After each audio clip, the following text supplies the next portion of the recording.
ठीक है, पहला क्वेश्चन है, बताइएगा भारतीय संविधान में किस संशोधन द्वारा नागरिकों के मौलिक कर्तव्य को सम्मिलित किया गया है? 42वां संविधान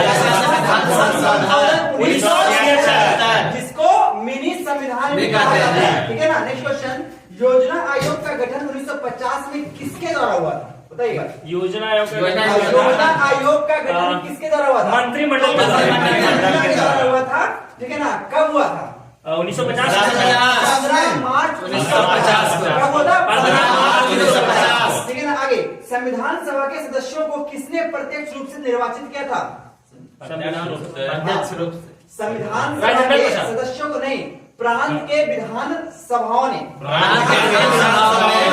जिस समय संविधान सभा बना था ना, तो उस समय भारत में 3 प्रकार का क्षेत्र था। एक ब्रिटिश प्रांत, एक देसी रियासत और एक चीफ कमिश्नरी। तीन था ब्रो। ब्रिटिश प्रांत, देसी रियासत और चीफ कमिश्नरी। नहीं, इन सब से मिलाकर 389 प्रतिनिधि था। ठीक है। और जो संविधान सभा से जो लोग आए थे, ये सब कहां से आए थे? तो प्रांत के विधान सभाओं से चुन कर आए थे। और उसमें रेशियो क्या था? तो 10 लाख के आबादी पर एक प्रतिनिधि। ठीक है। तो संविधान सभा में कुल कितने प्रतिनिधि थे? 389 थे संविधान सभा में। ठीक है ना। बताइएगा नेक्स्ट क्वेश्चन कि भारतीय संविधान की संशोधन प्रक्रिया किस देश से लिया गया है? दक्षिण अफ्रीका। ठीक है। नेक्स्ट क्वेश्चन, पंचायती राज अधिनियम 1992 द्वारा संविधान में कौन सी अनुसूची जोड़ी गई? 11वीं अनुसूची। तो बताइएगा कि 9वीं अनुसूची को कब जोड़ा गया, किन संशोधन द्वारा? 9वीं 1951। विषय क्या था? 10वां अनुसूची कब जोड़ा गया? 1985। 1985 में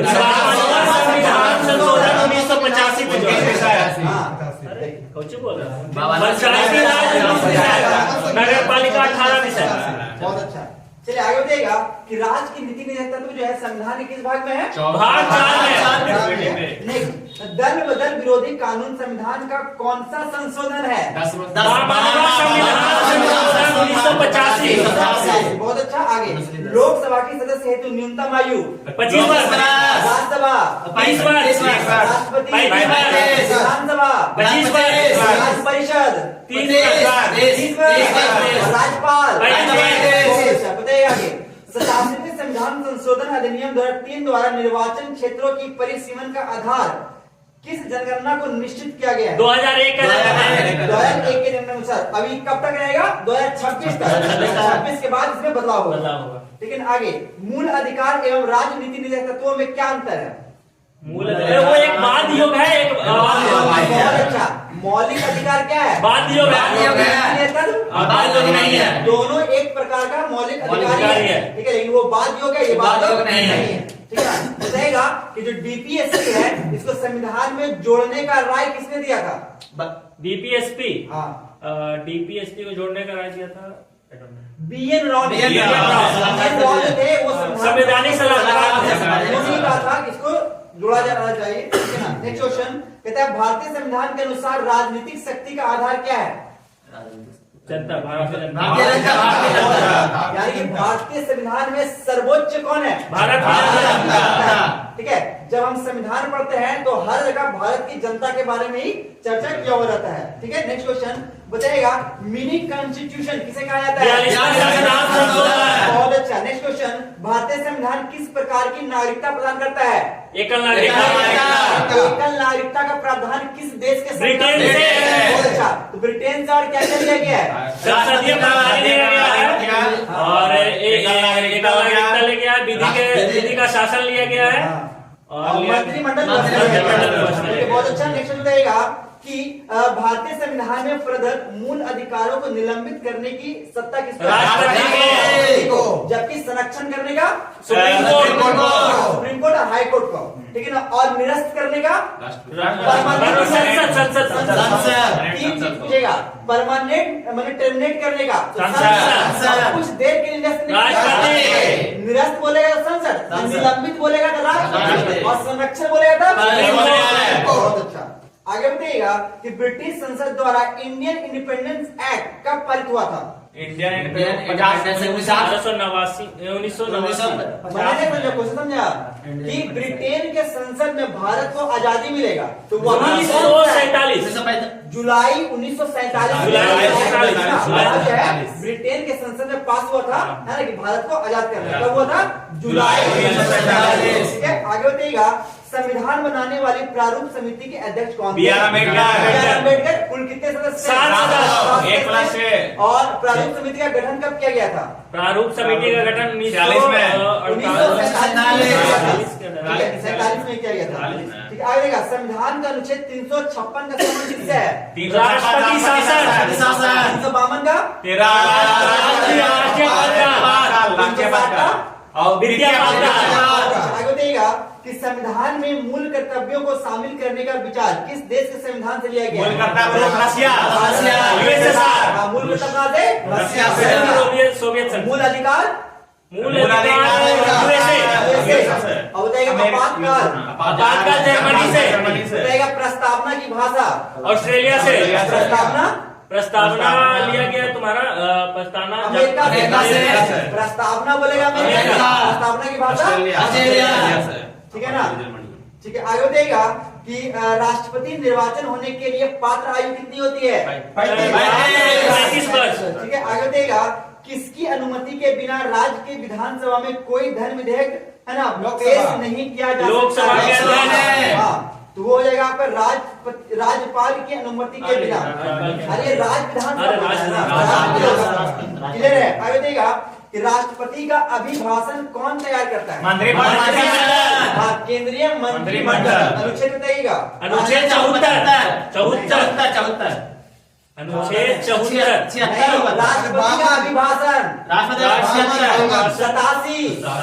हाँ, राष्ट्रपति का अभिभाषण तैयार करेगा अनुच्छेद 87 के तहत केंद्रीय मंत्रिमंडल। अनुच्छेद 74 मंत्री परिषद का मंत्री परिषद प्रधानमंत्री। ठीक है ना। चलिए बताइएगा भारत में वह मंत्री जो संसद के दोनों सत्रों में किसी सदन का सदस्य नहीं है उसे कितने समय बाद? 6 माह। आगे बताइए नेक्स्ट क्वेश्चन कि किसी राज्य का लोकसभा तथा राज्यसभा में सबसे अधिक प्रतिनिधित्व है किस राज्य? उत्तर प्रदेश का। 16 बिहार का 40 लोकसभा है और विधान परिषद राज्यसभा और यूपी का शायद 80 है और लोकसभा का ना लोकसभा का 80 है और राज्यसभा का में भी 38 या 36 है। हाँ 38 है। ठीक है ना। आगे देखिएगा संविधान की किस अनुसूची में केंद्र एवं राज्यों के बीच वैधानिक शक्तियों का बंटवारा? अनुच्छेद 50। अनुच्छेद 50। क्वेश्चन ध्यान से सुनो पहले। क्वेश्चन कहता है संविधान की किस अनुसूची में केंद्र अनुच्छेद 50 में क्या है? कार्यपालिका न्यायपालिका बंटवारा है। और यहाँ पे क्या है? अनुसूची है तो समवर्ती सूची है। अनुसूची में शक्तियों का बंटवारा।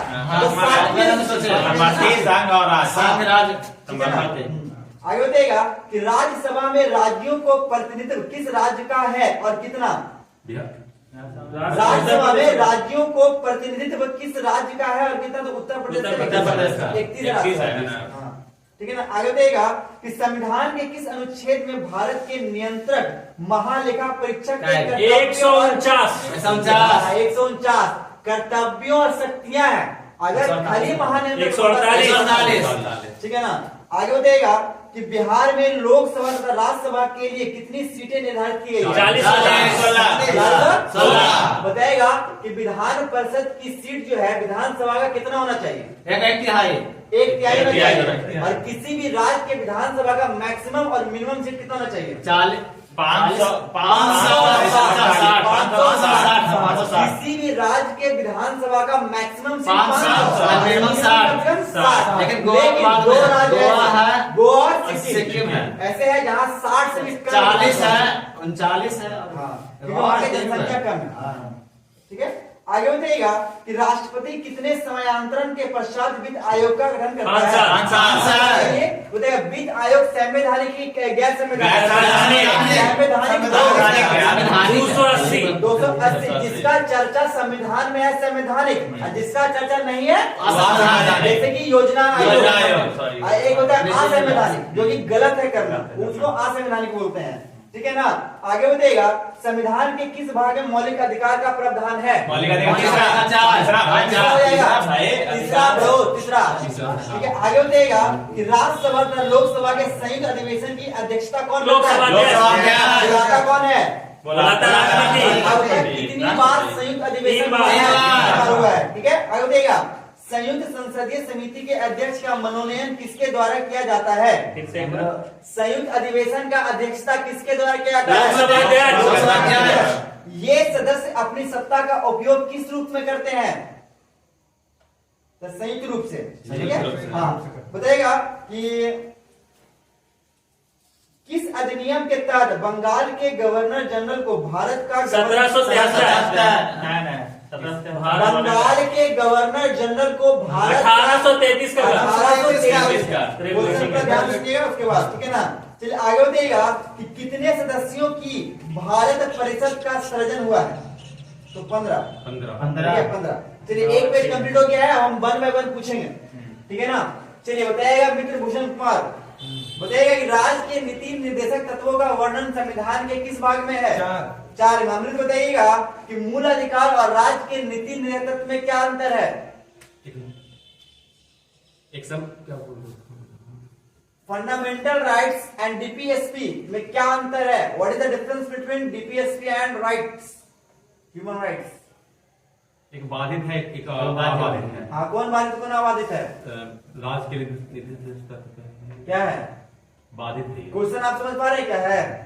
माने मौलिक अधिकार अगर आपसे कोई हनन करता है तो आप उस पे अनुच्छेद 32 के तहत सुप्रीम कोर्ट जा सकते हैं, यानी इस पे आप मुकदमा लड़ सकते हैं। जबकि डीपीएसपी जो राज्य सरकार के मंशा पे डिपेंड करता है, इसमें अगर आपको नहीं दिया जाता है तो आप इस पे कोई एक्शन नहीं ले सकते हैं, ये लीगल नहीं है, ठीक है ना। तो बात योग हो गया मौलिक अधिकार, बात योग नहीं है डीपीएसपी, ठीक है।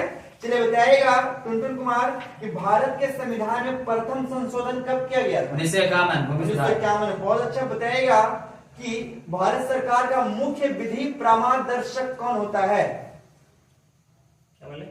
भारत सरकार का मुख्य विधि परामर्शक कौन होता है? अटॉर्नी जनरल, ठीक है। आप बताइएगा विशाल कुमार कि किस अधिनियम के तहत बंगाल के गवर्नर जनरल को भारत का गवर्नर जनरल बना दिया गया? 1833, ठीक है। बताइएगा मित्र भूषण कुमार कि मिनी कॉन्स्टिट्यूशन किसे कहा जाता है? 42वां संशोधन को, ठीक है। आगे बताइएगा कि मूल अधिकारों का, ठीक है, निलंबित कौन करता है? मूल अधिकारों को राष्ट्रपति। हाँ, राष्ट्रपति करेगा। और जबकि निरस्त कौन करेगा? निरस्त का तलब संसद। निलंबित का मतलब हुआ कुछ समय के लिए हटा देना, और निरस्त का मतलब टर्मिनेट, हमेशा के लिए खत्म कर देना। और संरक्षण कौन करेगा? सुप्रीम कोर्ट करेगा। बहुत अच्छा। बता दीजिएगा आकाश कुमार, बता दीजिएगा कि, है ना, किसकी अनुमति के बिना राज्य के विधानसभा में कोई धन विधेयक पेश नहीं किया जा सकता? राज्यपाल के द्वारा। बता दीजिएगा कि एक वर्ष में कम से कम कितनी बार संसद की बैठक होना आवश्यक है? 2 बार। और कितना अंतराल होगा? 2 महीना। चलिए, संविधान का एक पेज का चीज हो गया है। अब हम लोग पढ़ेंगे आधुनिक भारत की ओर। आधुनिक हुआ है? स्वतंत्रता संग्राम कहाँ हुआ? स्वतंत्रता संग्राम नहीं हुआ।